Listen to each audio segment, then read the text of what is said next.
अस्सलाम वालेकुम पंजाबीओ। अज थोड़े नाल चंद गल्लां बातां सांझियां करनियां पंजाब दे हवाले नाल, पंजाब दी जिहड़ी वंड हो रही है उहदे हवाले नाल थोड़े नाल गल मैं सांझी करता रहां कि बॉलीवुड तो फिल्म निकल रही है, एक इंडिया तो फिल्म आ रही है, अर्जन कपूर की फिल्म आ रही है जिहदा नाम आ सरदार का ग्रैंडसन। तो उस फिल्म दे विच पंजाब की वंड नूं किस तरीके नाल हवा दी गई है, इस चंगियाड़ी नूं किस तरीके नाल शोला बनाउण दी कोशिश की गई है, वो तुहानूं भी गल मैं दसूँगा।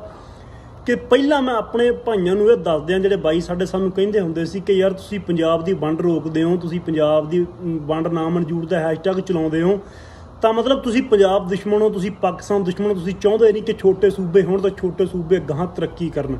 तो उन्हां वास्ते मैं दसना चाहुंदा कि बाई तुसीं तरक्की जिहड़ी भालदे सी, देख लो दुश्मन की साजिश आ।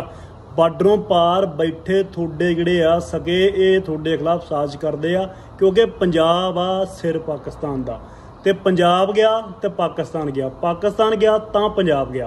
ये गल सुन लो मेरी कि बलोचिस्तान नाल पहलां असीं जूझ रहे हैं, बलोचिस्तान नाल पहलां साडी नहीं बनदी, पहलां साडी उत्थे साडे जवान शहीद हो रहे आ, फिर साडे जिहड़े पंजाबी उत्थे जांदे आ, कोई मजदूरी करने जांदा, कोई होर काम नूं जांदा, तां उन्हां नूं मारिया जांदा, बसां चों कढ के गोलियां मारियां जांदियां शनाख्ती देख के, साडे उत्थे फड्डे चल रहे आ। सो उत्तों पंजाब दे नाल भी गेम इंडिया कर रहा, गेम किद्दां कर रहा तुहानूं दसदे आ कि ये पंजाब की तकसीम करनगे। दक्षिण के साडे जिहड़े एरिए आ जिन्होंने ये सैकिस्तान का नाम दिता, उस फिल्म के विच एक सीन आउंदा आ, उहदे विच बैनर लगा होया, उहदे उत्ते लिखिया होया असां कैदी तख्त लाहौर दे सैकिस्तान जिंदाबाद, ऐ करके कुछ उहदे उपर लिखिया होया।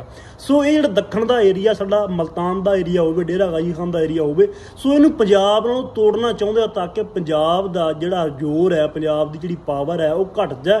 तो इहनूं जोड़ के साडे कुछ इत्थों दे सप्प जिहड़े साडे मुल्क के दुश्मन आ, जिवें असीं कह पिपल पार्टी कह सकते हैं या होर जमातां कह सकते हैं, सो इन्हां दा मंशूर की है कि वो टुटे एरिया उन्होंने तोड़ के असीं सिंध नाल जोड़ीए।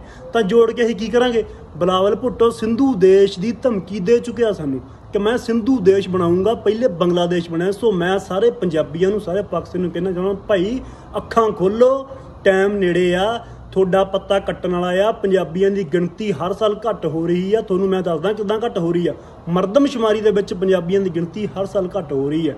मरदमशुमारी दे विच 62% तो असीं 38% ते आ गए हैं, उर्दू 2% तो 7% चले गई आ। बाकी जबानां विचों लहजिਆਂ नूं जबानां करार देता, पंजाब की ताकत घट रही है, पंजाब का जोर घट रहा। सो मैं लहिंदे पंजाब वाले अपने भरावां नूं कहना चाहुंदा कि भाई जागो, जब तक तुसीं नहीं जागना ये पंजाब नाल वितकरे होंदे रहने, तो एक दिन पंजाब टुट जाना। जो टुट जाना फिर इंडिया तरह देखोगे, हिमाचल भी टुट गया, हरियाणा भी टुट गया, इन्नी कि पंजाबड़ी रह गई। उन्होंने को 22 जिले आ सारे, उन्होंने को साढ़े को 36 आ, जे 36 चो साढ़े 12-15 निकल गए, साढ़े को पिछे रह गई जाना, लाहौर रह जूगा, कुछ रह जूगा, कुछ नहीं रह जाना। सो इंडिया की साजिश है, इन्हूं पछाणो यार, ऐ ना करो।